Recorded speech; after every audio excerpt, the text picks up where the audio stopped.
June 4th, 1942, 4:20 in the morning. A low gray line of light begins to form over the Pacific Ocean, 200 miles northeast of a tiny coral outpost called Midway Atoll. The sea is calm, too calm. On the flight deck of the American carrier USS Enterprise, boots thud softly against steel. Sailors move with rehearsed urgency. Engines cough, then settle into a steady growl. The smell of fuel mixes with salt air. No one speaks louder than a whisper. Far beyond the horizon, hidden in the early light, a powerful Japanese fleet is already launching aircraft. 4 fleet carriers. Hundreds of trained pilots. A strike force that has not known defeat since the war began. They believe they are sailing toward victory. They do not know they are sailing into a trap. 3 weeks earlier, in a dim basement room at Pearl Harbor, the war had sounded very different. Not like engines or bombs, but like paper sliding across desks and the scratch of pencils. Commander Joseph Rochefort sits hunched over a cluttered table inside Station Hypo. The air is stale. Coffee cups line the edges like empty shells. Around him, young naval cryptanalysts stare at strings of coded Japanese signals. Pages of numbers and kana characters are pinned to the walls. They are hunting a ghost called AF. Japanese messages keep mentioning AF. AF will be attacked. AF requires fuel. AF needs reconnaissance, but what is AF? Some in Washington believe the target is the Aleutian Islands. Others suspect Hawaii again. Rochefort does not agree. He believes AF is Midway. It is a small dot on the map, barely visible, but strategically vital. If Japan captures Midway, it pushes the defensive line closer to Hawaii and further isolates American forces in the Pacific. Rochefort needs proof, so he suggests something bold. Midway will send a plain language radio message saying that its water purification system has failed. If Japanese code traffic soon mentions AF suffering a water shortage, the answer will be clear. Days later, an intercepted message arrives. AF is short of water. In that moment, the room changes. Shoulders straighten, eyes widen. The target is confirmed. The Japanese fleet is coming for Midway. Admiral Chester Nimitz, commander of the Pacific Fleet, reads the intelligence report carefully at his headquarters in Pearl Harbor. He does not have many ships. The attack on Pearl Harbor 6 months earlier crippled the battleship force. American strength now rests on 3 carriers, USS Enterprise, USS Hornet, and the hastily repaired USS Yorktown. Yorktown still smells of fresh paint from emergency repairs after the Battle of the Coral Sea. Her crew worked around the clock. Welders sealed torn steel. Electricians restored power lines. Many believe she is not ready. Nimitz decides she must be. He positions his carriers northeast of Midway, out of sight. He waits. The Japanese believe surprise is on their side. They believe American carriers were damaged and scattered. They are wrong. Back on Enterprise, Lieutenant Commander Wade McCluskey studies his charts under red light. He knows the plan in simple terms. When the moment comes, they will launch everything. Dive bombers, torpedo planes, fighters. They must find the enemy carriers before the enemy finds them. Across the ocean, Vice Admiral Chuchi Nagumo stands on the bridge of his flagship, the carrier Japanese aircraft carrier Akagi. He is calm. His fleet includes Akagi, Kaga, Soryu, and Hiryu. These carriers helped strike Pearl Harbor. Their crews are experienced and confident. Nagumo believes American carriers are far away. He orders the first wave toward Midway Island at dawn. At 6:30 in the morning, radar operators on Midway detect incoming aircraft. Sirens wail across the atoll. Marines rush to their guns. Anti-aircraft batteries prepare to fire. The sky fills with engine noise. Bombs fall on runways and fuel tanks. Smoke rises into the brightening sky. The island shakes, but it does not fall silent. American defenders fight back fiercely. Pilots scramble outdated fighters into the air, climbing straight into overwhelming opposition. From Nagumo's bridge, reports arrive. The first strike has damaged installations, but a second strike may be needed to finish the job. Then another message arrives. A scout plane reports sighting American ships. Not confirmed as carriers, just ships. Nagumo hesitates. His reserve aircraft are armed with bombs for land targets. If American carriers are nearby, those planes need torpedoes instead. Rearming them will take time. On Midway, smoke drifts over shattered buildings. On Enterprise, engines warm and deck crews wave aircraft into position. In the Japanese fleet, ordnance crews begin swapping bombs for torpedoes inside crowded hangar decks. Steel trolleys roll, fuel lines snake across the floor. Aircraft sit wing to wing, loaded with volatile gasoline and explosives. You can almost feel the clock ticking. The sun climbs higher. The ocean remains calm. And somewhere between those two fleets, history waits for a single decision. 7:15 in the morning. The sun now stands clear above the horizon, casting hard light across the Pacific. The ocean looks endless and empty, a sheet of blue that gives away nothing. On the deck of USS Hornet, Lieutenant Commander John Waldron stands beside his torpedo squadron. His pilots sit in their aging TBD Devastators, engines rumbling unevenly. The aircraft are slow, heavy, and outdated. They were designed years earlier, and everyone knows it. Waldron looks at his men. He does not smile. He has studied the charts. He believes the Japanese carriers are farther south than the planned search pattern suggests. Orders say to follow a specific heading. Waldron disagrees. In the distance, one by one, American aircraft launch into the sky. Fighters first, then dive bombers, then the torpedo planes, heavy and slow as they lift off the deck and skim low over the waves. From USS Enterprise and USS Yorktown, more squadrons climb into the widening blue. The sky fills with scattered formations, each group searching for an enemy they cannot see. Navigation over open ocean is a test of nerves. There are no landmarks, only compass headings and estimated wind drift. A small mistake means empty water and wasted fuel. Waldron banks south, breaking from the assigned course. His radio man hears the order crackle through the headset. The other squadrons continue on the original bearing. Waldron and Torpedo 8 fly alone. Far to the west, Japanese carriers turn into the wind to recover aircraft from the first Midway strike. Reports from returning pilots describe stubborn resistance. The island is damaged, but still operational. On the hangar decks of Japanese aircraft carrier Akagi and Japanese aircraft carrier Kaga, crews work quickly to change out ordnance. Bombs are rolled aside. Torpedoes are hoisted into place. Fuel hoses remain connected to aircraft tanks. The process is careful but rushed. Vice Admiral Chuichi Nagumo faces a problem with no clear answer. If American carriers are nearby, he must be ready to strike them, but if he delays too long, his first wave returns low on fuel and in need of landing space. At 8:20, a delayed scout plane from the cruiser Tone sends a clearer report. Enemy ship sighted, possibly including a carrier. Nagumo orders another change. Aircraft that were being rearmed with torpedoes must switch back to bombs to strike Midway again. Then, almost immediately, the possibility of an American carrier forces yet another reconsideration. Inside the hangar decks, confusion grows. Ordnance lies scattered. Aircraft sit fueled and half-armed. It is a dangerous mix, though no one says it out loud. Back over the open ocean, Waldron sees something on the horizon. Thin shapes, dark silhouettes against the water. He pushes his throttle forward. At 9:20, Torpedo 8 approaches the Japanese fleet at wave-top height. There is no fighter escort. The American Wildcats assigned to cover them are miles away, flying higher and farther north. Japanese Zero fighters drop down like hawks. The sky erupts in motion. Machine gun fire rips through the slow American planes. One Devastator bursts into flame. Another slams into the sea. Pilots hold steady, trying to line up torpedo runs through a storm of tracer fire. Waldron presses on. He knows the odds. He knows the speed difference, but he keeps flying straight toward the carriers. One by one, the torpedo planes fall. By the time the last aircraft makes its final approach, the sky above the Japanese fleet is filled with twisting contrails and splashes where planes have struck the water. Not a single torpedo from Torpedo 8 hits its target, but something else has happened. Japanese fighter patrols are now low over the water, chasing the torpedo bombers. They are scattered and out of position. The defensive screen above the carriers is thin. More American torpedo squadrons arrive from Enterprise and Yorktown. They suffer the same fate, brave approaches, heavy losses, no hits. The ocean becomes a graveyard of drifting debris. On the bridge of Akagi, Nagumo watches as enemy planes are shot down. The immediate threat seems contained. Reports suggest the American attacks are uncoordinated and ineffective. For a moment, confidence returns. But above the scattered clouds at 10,000 feet, two groups of American dive bombers are still searching. From Enterprise, Lieutenant Commander Wade McCluskey scans the ocean below. His fuel is running low. The search grid has produced nothing. He faces a hard decision: turn back and save the squadron, or continue searching and risk losing everything. Then he notices a lone Japanese destroyer speeding north at full power. The ship is the Arashi. It had been depth charging an American submarine earlier that morning and is now racing to rejoin the main fleet. McCluskey makes a choice in seconds. If that destroyer is in a hurry, it is going somewhere important. He turns to follow its wake. The dive bombers bank as one, following the thin white line across the sea. Below them, hidden beyond the horizon only minutes away, 4 Japanese carriers maneuver under clear skies, decks busy with aircraft and fuel lines. The American torpedo attacks have drawn the fighters down. The Japanese decks are cluttered. Fuel hoses lie stretched across metal floors. Bomb carts remain beside aircraft. Above the clouds, the dive bombers descend unnoticed. The ocean is still calm, but in the next few minutes it will burn. 10:20 in the morning. High above the Japanese fleet, the clouds thin just enough to reveal shapes below. 4 long flight decks cut clean lines across the blue water.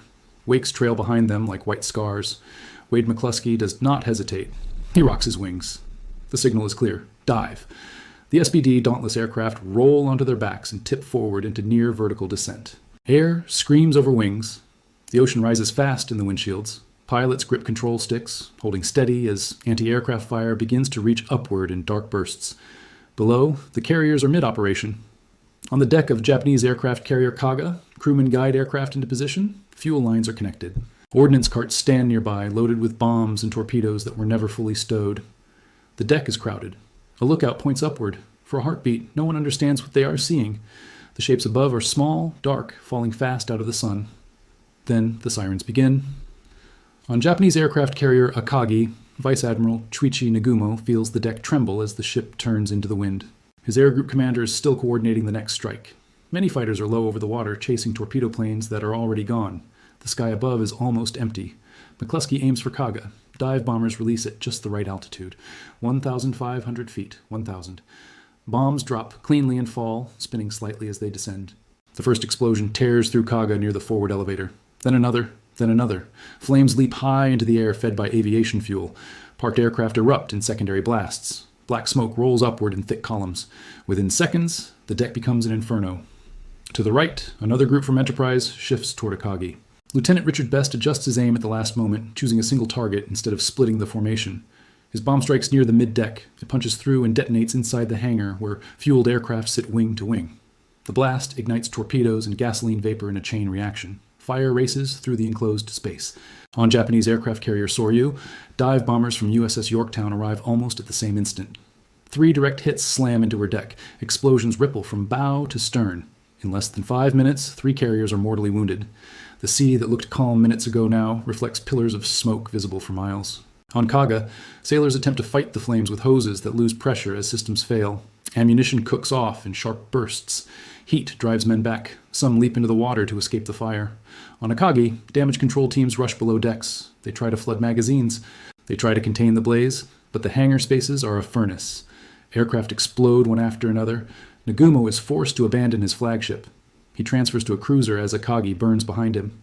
Out of the original 4 carriers, only 1 remains untouched. Japanese aircraft carrier Hiryu turns hard to the north, smoke from her sister ships rising on the horizon.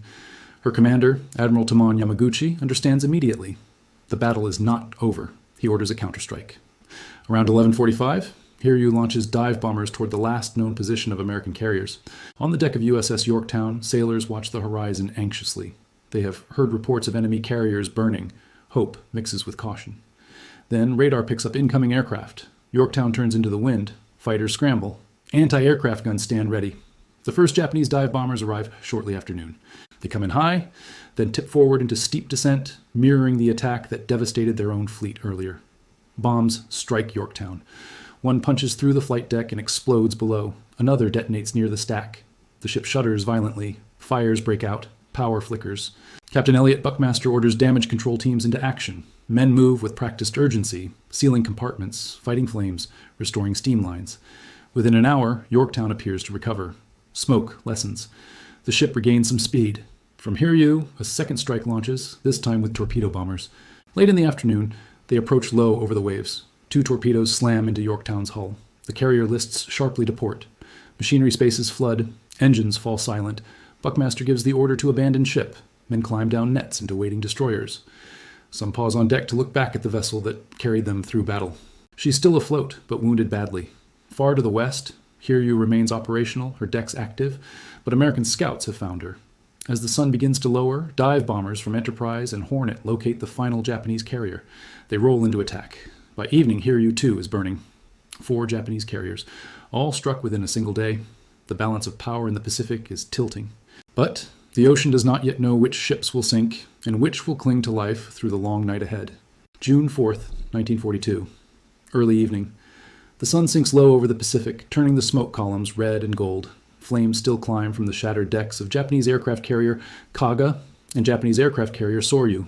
Farther away, Japanese aircraft carrier Akagi drifts, fire spreading below her flight deck like a hidden disease. On Japanese aircraft carrier Hiryu, damage control teams fight with everything they have. Water hoses spray into infernos that refuse to die. Steel glows faintly in the heat. Ammunition detonates without warning. Admiral Tamon Yamaguchi stands calmly amid the chaos. He knows the ship is beyond saving. Messages are sent. Orders are given. Survivors are transferred to escorting destroyers. Night approaches, and with it a strange quiet. The roar of aircraft engines fades. The sky darkens. Only the crackle of flames and the low rumble of distant explosions remain. On the American side, the mood is cautious. Aboard USS Enterprise, sailors lean against the railing, staring west at the horizon where smoke still hangs in the air. Some whisper, others remain silent, unsure what the next morning will bring. No one believes the danger is gone. Reports filter in slowly. 3 Japanese carriers confirmed burning. A 4th attacked late in the day. Yorktown heavily damaged. In the dark, destroyers circle the crippled USS Yorktown. Her list is severe, but she refuses to sink. Damage control crews reboard during the night, attempting to save her. Lieutenant Clarence Aldrich, a fictional machinist mate we will follow, climbs carefully across tilted decks. Water sloshes against bulkheads. He feels the ship breathing beneath him, metal creaking like an injured animal. He and others work by flashlight. Pumps are restarted. Flooded compartments are sealed. They believe she might survive. Out on the burning Japanese carriers, the situation grows hopeless.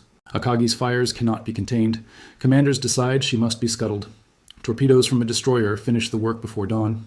Kaga and Soryu meet similar ends during the night, abandoned and left to the sea after relentless internal explosions. On Hiryu, Admiral Yamaguchi chooses to remain aboard.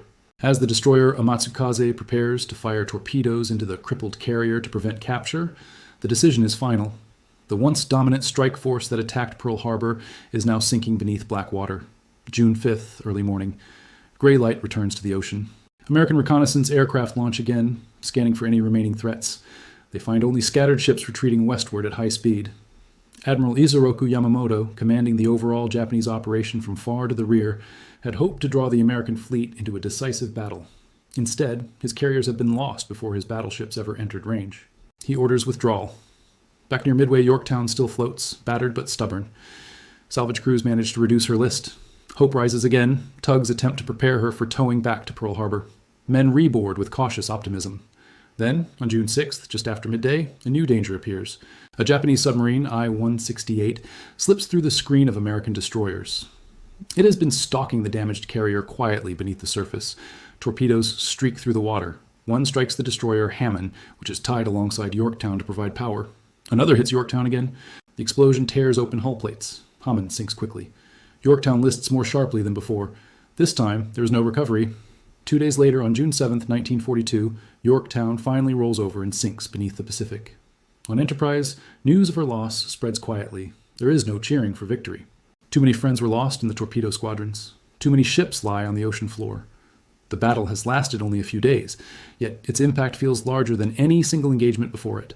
4 Japanese fleet carriers destroyed, 1 American carrier lost, but numbers alone do not tell the story. The experienced Japanese pilots who went down with their ships cannot be replaced quickly. The aircraft that once filled those hangars are gone. The momentum that carried Japan across the Pacific for 6 months has been broken.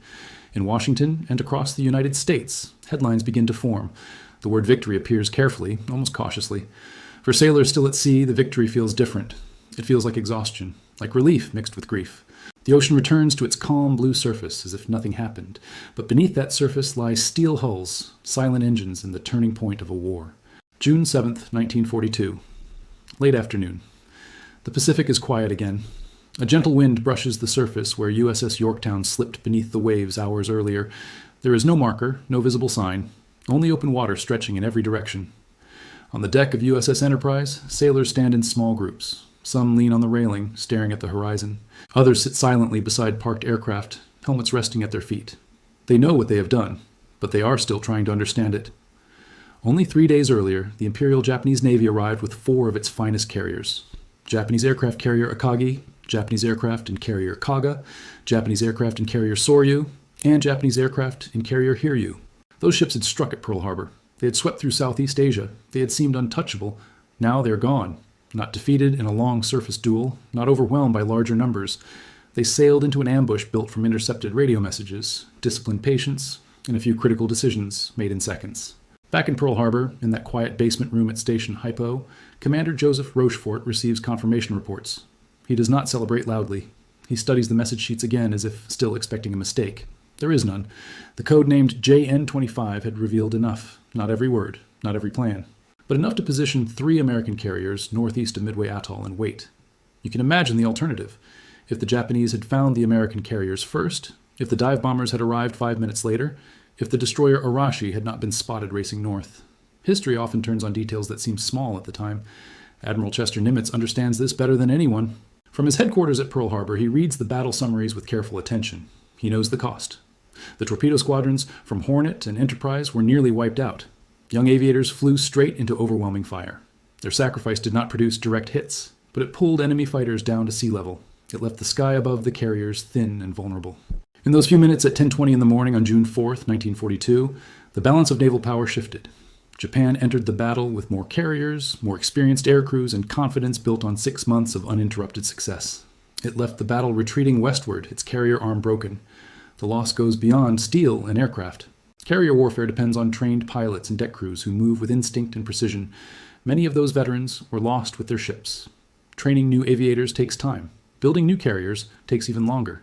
The United States, by contrast, is only beginning to mobilize its full industrial strength. New carriers are already under construction. New pilots are in training fields across the country. Midway does not end the war. Fighting will continue across places most Americans have never heard of. Islands with difficult names, dense jungles, coral reefs. But after Midway, the direction changes. The Japanese Navy shifts from expansion to defense. The initiative begins to pass slowly, then steadily to the United States. For the men who were there, the memory is not about grand strategy. It is about the sound of engines at dawn, the sight of dive bombers tipping into empty sky, the sudden pillars of smoke rising from once powerful ships. It is about friends who did not return. Years later, survivors will still describe the calm sea that morning, the strange beauty of it, how nothing on the surface hinted at what was about to unfold. The Japanese fleet sailed toward Midway believing it would draw the American Navy into a decisive trap. Instead, American codebreakers had already set one of their own. A trap built from patience, intelligence, and courage. In less than a single day of concentrated fighting, 4 fleet carriers were lost. Naval dominance in the Pacific shifted. The war, though far from over, began to move in a different direction. The ocean keeps its secrets well. But on that stretch of water northeast of Midway, in early June of 1942, the future of the Pacific War changed forever.